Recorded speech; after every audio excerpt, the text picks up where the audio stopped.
Welcome.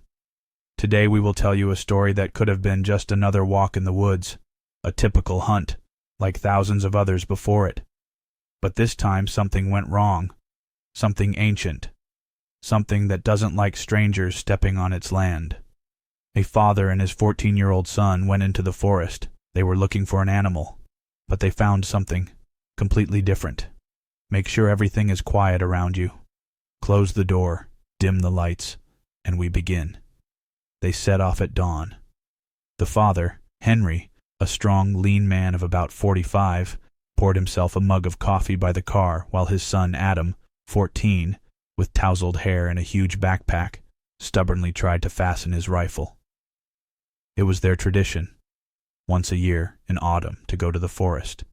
Without mom, without phones, without the city, just them and nature. On the way they chatted, about school, about grandma, about politics, which Adam was just beginning to understand. The road went through a dirt road, then deep into the forest, where cell service was lost, and the navigator showed only a gray spot. Henry knew this road by heart, but something had changed. "Dad, weren't these houses not here before?" Adam asked, looking out the window. Henry slowed down. Along the forest road, almost blending in with the trees, stood 3 wooden houses. They were inconspicuous, but strange, too narrow, with high windows without curtains.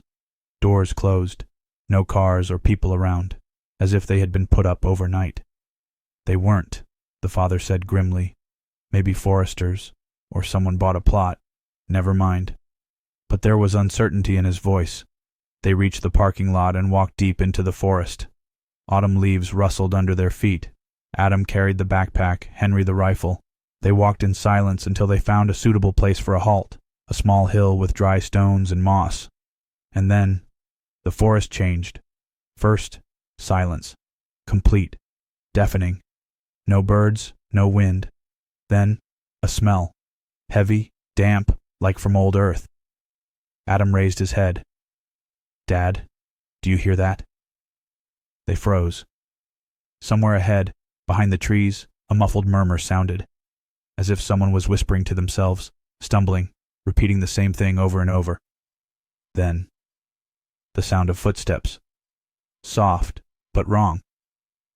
As if someone was walking barefoot on the leaves but had too many legs. Henry raised his rifle.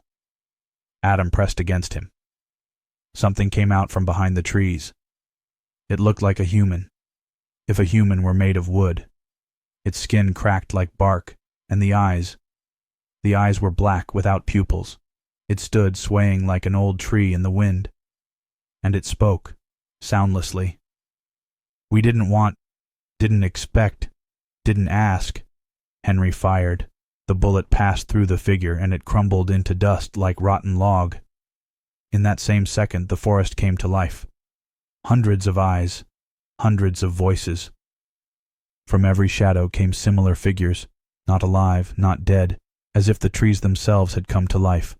They didn't attack, just stood, gazed, whispered. "Go back. You can't. You have violated." "Run!" Henry shouted, grabbing his son's hand. They raced through the thicket, losing their bearings, out of breath. The forest seemed to change before their eyes. Trees shifted, paths disappeared. But the houses, those strange houses, suddenly appeared ahead. Without options, they rushed towards them. They burst into one of them, slammed the door shut. Inside it smelled of old roots and resin. The house was empty, no furniture, no windows, just a staircase down, into the darkness. "Should we go there?" Adam asked, trembling. Henry nodded. Footsteps outside were approaching. They went down. Below was a basement, or maybe something more. A cave, catacombs, damp air and candles on the walls, and a figure. A woman in old-fashioned clothes stood by a stone on which lay a map, old, faded. "You are the first to come in peace," she said. Everyone else was afraid. They shot. They screamed. She touched Adam's forehead. Images flashed before his eyes. Trees, people building these houses hundreds of years ago, rituals designed to protect the forest from strangers. But now no one remembered them. The border was blurring. "You saved it," said the woman. "The forest will recede, but you must remember, and tell no one. They woke up on the trail, a kilometer from the car. Birds were singing in the sky. The forest was ordinary. There were no houses, only a fresh path leading to the parking lot. "Dad, was it real?" Adam asked. Henry looked at his son, then at his rifle. It was all covered in thin bark, as if someone had wrapped it in a wooden vine. "Let's go home, son." They never spoke of it again. Not on the way home, not at home, not in the years to come. But Adam grew up. He became a biologist, a protector of forests.